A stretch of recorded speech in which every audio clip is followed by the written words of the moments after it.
ابو جہل کے بعد قریش کا سردار ابو سفیان کو بنایا گیا۔ یہ بنو امیہ سے تھے۔ اس طرح بنو امیہ کے وقار میں اضافہ ہو گیا۔ جمادی الاولی 3 ہجری میں قریش نے اپنا ایک قافلہ عراق کے راستے ملک شام بھیجا۔ یہ راستہ نجد سے ہو کر شام جاتا تھا اور مدینے کے قریب سے نہیں گزرتا تھا۔ اس قافلے کی قیادت صفوان بن امیہ کر رہا تھا۔ رسول اللہ صلی اللہ علیہ وسلم کو اس کا علم ہو گیا۔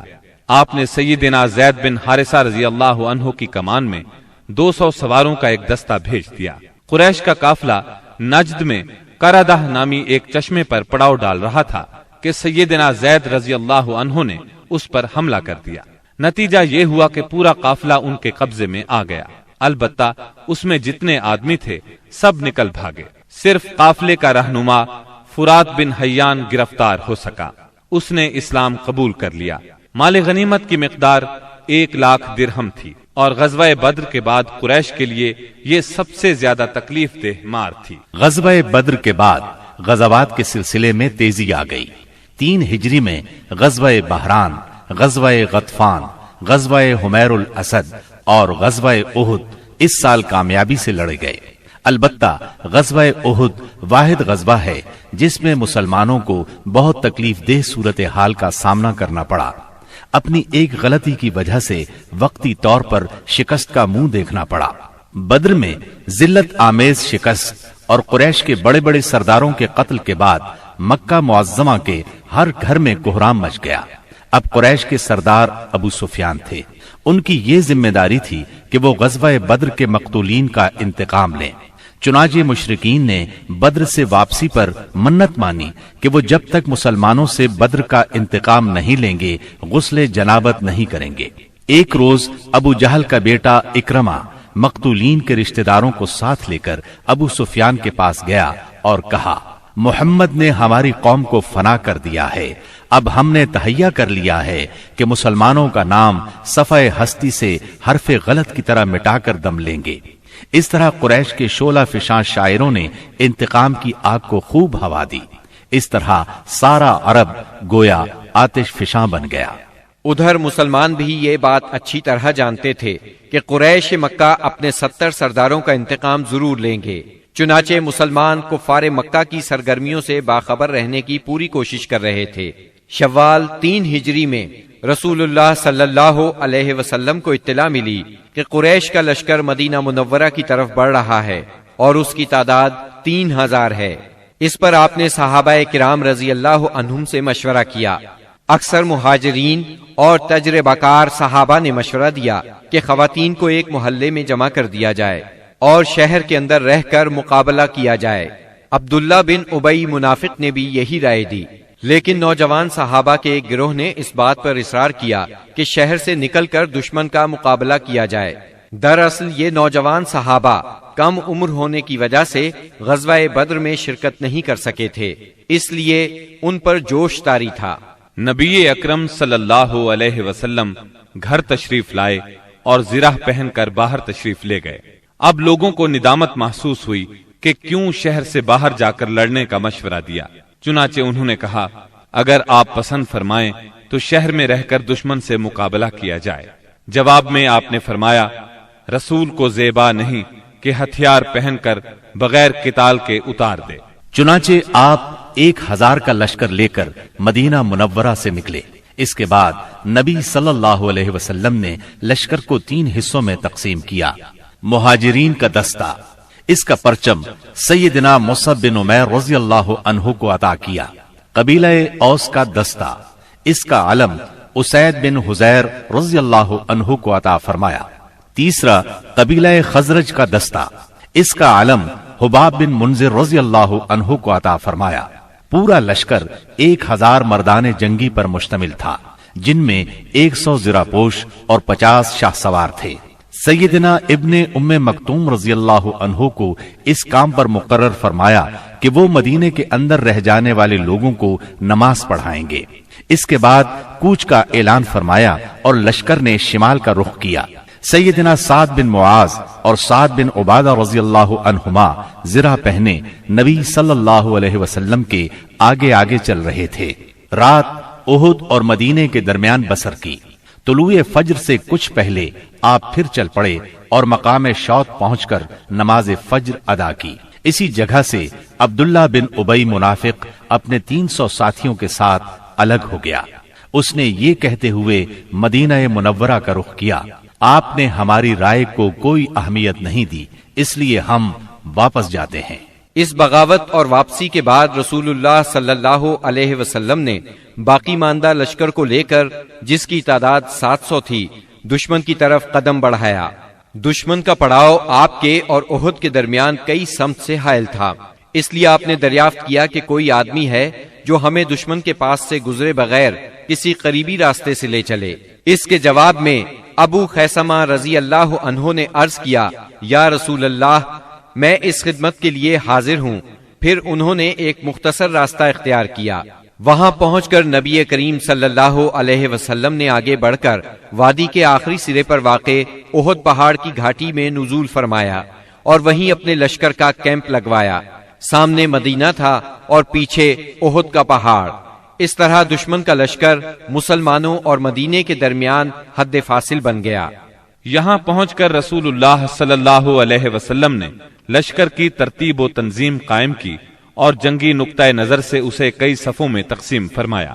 ان کی کمان سیدنا عبداللہ بن جبیر بن نعمان رضی اللہ عنہ کے سپرد کی اور انہیں وادی کنات کے جنوبی کنارے پر واقع ایک چھوٹی سی پہاڑی پر، جو اسلامی لشکر کے کیمپ سے کوئی 150 میٹر جنوب مشرق میں واقع ہے اور اب جبل رومات کے نام سے مشہور ہے، تعینات فرمایا اور انہیں ہدایات دیتے ہوئے فرمایا، اگر تم لوگ دیکھو کہ ہمیں پرندے اچک رہے ہیں تو بھی اپنی جگہ نہ چھوڑنا یہاں تک کہ میں بلا بھیجوں، اور اگر تم دیکھو کہ ہم نے قوم کو شکست دی ہے اور انہیں کچل دیا ہے تو بھی اپنی جگہ نہ چھوڑنا یہاں تک کہ میں بلا بھیجوں۔ باقی لشکر کی ترتیب یہ تھی، دائیں جانب والے لشکر پر سیدنا منذر بن عمرو مقرر تھے اور بائیں جانب والے لشکر پر زبیر بن عوام اور ان کا معاون سیدنا مقداد بن اسود کو بنایا گیا۔ سیدنا زبیر کو یہ مہم بھی سونپی گئی کہ وہ خالد بن ولید کے شاہ سواروں کی راہ روکے رکھیں۔ اس ترتیب کے علاوہ صف کے اگلے حصے میں ایسے ممتاز اور منتخب بہادر مسلمان رکھے گئے جن کی جانبازی و دلیری کا شہرہ تھا اور جنہیں ہزاروں کے برابر مانا جاتا تھا۔ یہ منصوبہ بڑی باریکی اور حکمت پر مبنی تھا، جس سے نبی کریم صلی اللہ علیہ وسلم کی فوجی قیادت کی عبقریت کا پتہ چلتا ہے اور ثابت ہوتا ہے کہ کوئی کمانڈر کیسا ہی بالیاقت کیوں نہ ہو، آپ سے زیادہ باریک اور باحکمت منصوبہ تیار نہیں کر سکتا۔ یہ تھی نبی کریم صلی اللہ علیہ وسلم کی لشکر کی ترتیب و تنظیم، جو 7 شوال 3 ہجری کی صبح عمل میں آئی۔ ادھر مشرکین نے بھی صف بندی ہی کے اصول پر اپنے لشکر کو منظم کیا تھا۔ ان کا سپہ سالار ابو سفیان تھا، جس نے قلب لشکر میں اپنا مرکز بنایا تھا۔ دائیں جانب خالد بن ولید سالار تھے، جو ابھی مشرک تھے، اور بائیں جانب کا سالار اکرمہ بن ابو جہل تھا۔ پیدل فوج کی کمان صفوان بن امیہ کے پاس تھی اور تیر اندازوں پر عبداللہ بن ربیہ مقرر ہوئے۔ جھنڈا بنو عبد الدار کی ایک چھوٹی سی جماعت کے ہاتھ میں تھا۔ اس کے بعد دونوں فریق آمنے سامنے اور قریب آ گئے اور لڑائی کا مرحلہ شروع ہو گیا۔ جنگ کے پہلے مرحلے کی ابتدا مشرکین کے علمبردار طلحہ بن ابی طلحہ سے ہوئی۔ اس نے مسلمانوں کو للکارا۔ اس کی للکار سن کر سیدنا زبیر رضی اللہ عنہ فوراً صف سے نکل کر آگے آئے، اس کے مقابل ہوئے، بڑھ کر ایک بھرپور وار کیا۔ طلحہ فوراً ہی جہنم رسید ہو گیا۔ طلحہ کے گرتے ہی جھنڈا اس کے بھائی عثمان نے اٹھا لیا اور مسلمانوں کو مقابلے کے لیے پکارا۔ اب سیدنا حمزہ رضی اللہ عنہ آگے بڑھے اور عثمان کے کندھے پر اس زور سے تلوار ماری کہ کمر تک اتر گئی۔ اس طرح قریش کے 12 علمبردار یکے بعد دیگرے قتل ہوئے۔ پھر عام لڑائی شروع ہوئی۔ گھمسان کی جنگ چھڑ گئی۔ اس میں مسلمانوں کا پلہ بھاری رہا۔ مشرکین شکست کھا کر بھاگ نکلے۔ انہیں جوش دلانے والی عورتیں بھی بھاگ کھڑی ہوئیں۔ مسلمانوں نے مشرکین کو گھیر لیا، انہیں مارنے لگے، ساتھ ساتھ مال غنیمت لوٹنے لگے۔ ایسے میں درے پر موجود 50 تیر اندازوں سے وہ غلطی ہو گئی جس نے لڑائی کا پانسا پلٹ دیا۔ ہوا یوں کہ نبی اکرم صلی اللہ علیہ وسلم نے ان 50 تیر اندازوں کو یہ ہدایت فرمائی تھی کہ اس درے کو کسی حال میں نہ چھوڑنا، لیکن جب مسلمانوں کو کامیابی ہوئی، کافر بھاگنے لگے اور مسلمان انہیں مارنے کاٹنے کے ساتھ ساتھ مال غنیمت بھی لوٹنے لگے، تو انہوں نے بھی درہ چھوڑ دیا اور مال غنیمت لوٹنے کے لیے دوڑ پڑے۔ تیر اندازوں کے سردار سیدنا عبداللہ بن جبیر رضی اللہ عنہ نے انہیں روکنے کی کوشش کی، لیکن وہ مال غنیمت کی طرف متوجہ ہو گئے۔ قریشی فوج میں خالد بن ولید موجود تھے۔ انہیں اللہ نے غضب کی جنگی مہارت عطا کی تھی۔ انہوں نے اپنی مہارت سے فوراً بھانپ لیا کہ موقع بہت اچھا ہے، مسلمانوں پر اس درے کی طرف سے حملہ کر دینا چاہیے۔ چنانچہ انہوں نے اپنے دستے کو ساتھ لیا اور چکر کاٹ کر درے تک پہنچ گئے۔ وہاں سیدنا عبداللہ بن جبیر رضی اللہ عنہ اور ان کے ساتھیوں کو شہید کر کے یہ لوگ پیچھے کی طرف سے مسلمانوں پر ٹوٹ پڑے۔ اس طرح مسلمان دونوں طرف سے گھیرے میں آ گئے۔ اس طرح 700 مسلمانوں کی فوج اچانک 3000 کے نرغے میں آ گئی۔ زبردست جنگ ہوئی، 70 صحابہ شہید ہو گئے، مسلمان منتشر ہو کر رہ گئے۔ اسلامی فوج کے علم بردار سیدنا مصعب بن عمیر رضی اللہ عنہ کی شکل و صورت رسول اللہ صلی اللہ علیہ وسلم سے بہت ملتی جلتی تھی۔ وہ شہید ہو گئے تو بعض لوگوں نے سمجھا رسول اللہ صلی اللہ علیہ وسلم شہید ہو گئے۔ اس خبر سے اسلامی فوج بد دل ہو گئی، ان میں سراسیمگی پھیل گئی، وہ مایوس ہو گئے۔ بڑے بڑے بہادروں کی طاقت جواب دے گئی۔ کچھ دیر بعد اتفاق سے کعب بن مالک رضی اللہ عنہ نے رسول اللہ صلی اللہ علیہ وسلم کو دیکھ لیا۔ وہ بلند آواز سے پکارے، مسلمانوں، رسول اللہ صلی اللہ علیہ وسلم زندہ ہے۔ مسلمان اس طرف لپکے اور آپ کو حلقے میں لے لیا۔ لڑائی کے دوران میں ایک پتھر آپ صلی اللہ علیہ وسلم کی پیشانی مبارک پر لگا، اس سے زرہ کی 2 کڑیاں آپ کی پیشانی میں دھس گئیں۔ ایک اور پتھر آ کر لگا، اس سے آپ کے 2 دانت شہید ہو گئے۔ مسلمانوں کے پھر پلٹ آنے پر آخر کافروں کو بھاگتے بنی۔ 70 مسلمانوں کی لاشیں خون اور مٹی میں لت پت پڑی تھیں۔ کفار نے انتقام کی آگ کو اس طرح ٹھنڈا کیا کہ ان میں سے اکثر کے ناک اور کان کاٹ لیے۔ آپ کے چچا سیدنا حمزہ رضی اللہ عنہ کی ناش کے بھی ناک کان کاٹ ڈالے گئے۔ سرور کائنات صلی اللہ علیہ وسلم نے چچا کی لاش دیکھی تو آپ دیدہ ہو گئے، تاہم صبر فرمایا۔ قریش مکہ کے لیے دعا فرمائی، اے اللہ میری قوم کو ہدایت فرما کیونکہ وہ مجھے نہیں جانتے۔ اس کے بعد آپ مسلمان زخمیوں اور شہیدوں کی خبر لینے کے لیے میدان میں تشریف لائے۔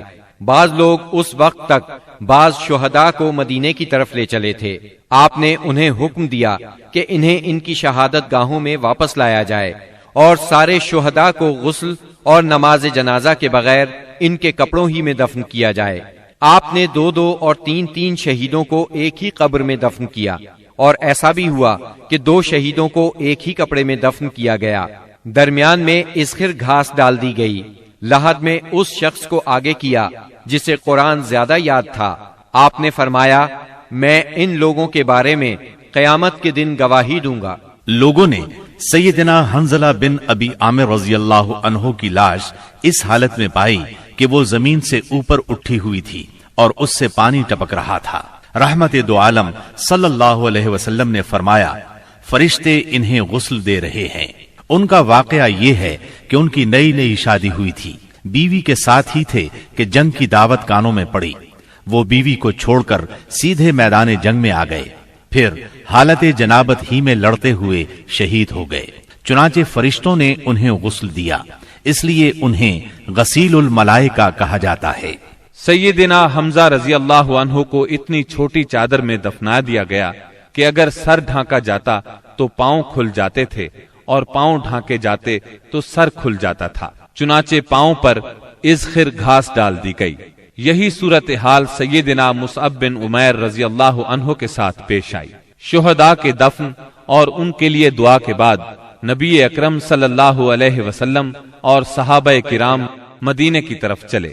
راستے میں کچھ عورتیں ملی جن کے عزیز شہید ہوئے تھے۔